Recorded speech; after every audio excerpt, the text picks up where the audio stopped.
As I explored the Fade, I felt the presence of an intriguing artifact in the hinterlands. If you are willing, I would like to locate it.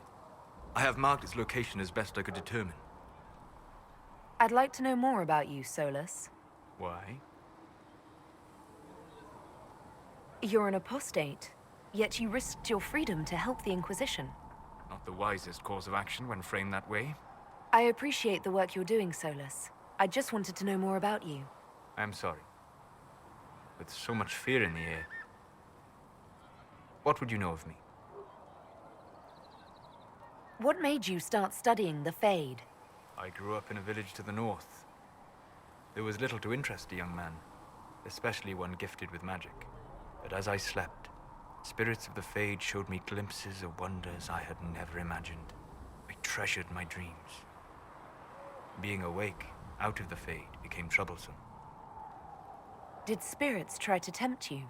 No more than a brightly colored fruit is deliberately tempting you to eat it. I learned how to defend myself from more aggressive spirits, and how to interact safely with the rest. I learned how to control my dreams with full consciousness. There was so much I wanted to explore. I gather you didn't spend your entire life dreaming. No. Eventually, I was unable to find new areas in the Fade. Why? 2 reasons. First, the Fade reflects the world around it. Unless I traveled, I would never find anything new.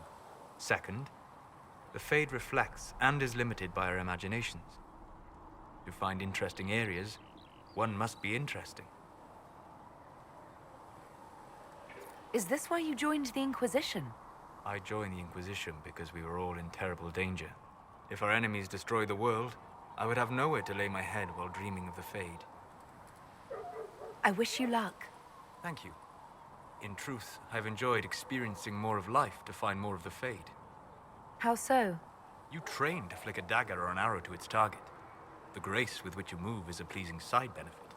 You have chosen a path whose steps you do not dislike because it leads to a destination you enjoy. As have I.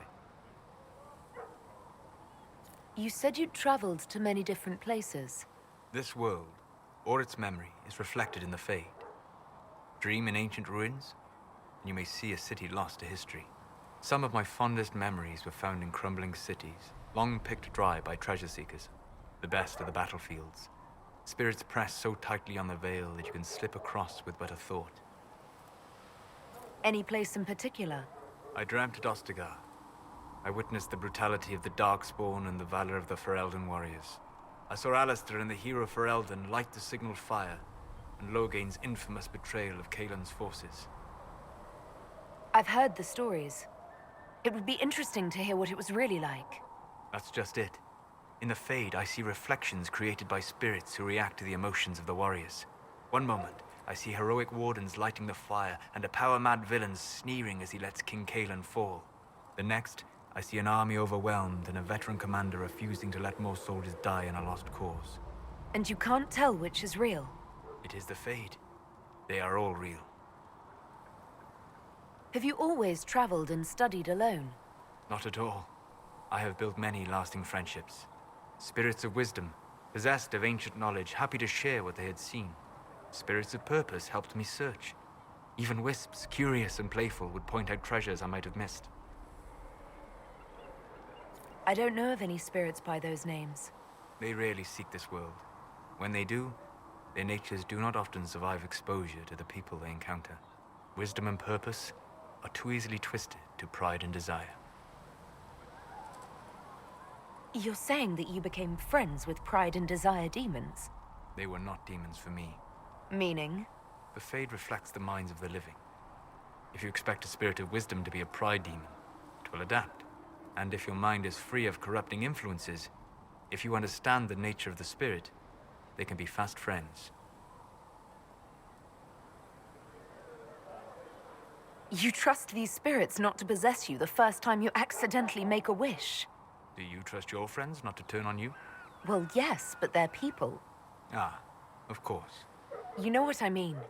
Are people only people because they are flesh and blood? Is Cassandra defined by her cheekbones and not her faith? Varric by his chest hair and not his wit?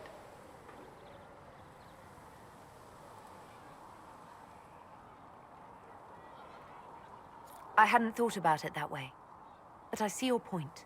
I thank you. Few are willing to entertain such a notion.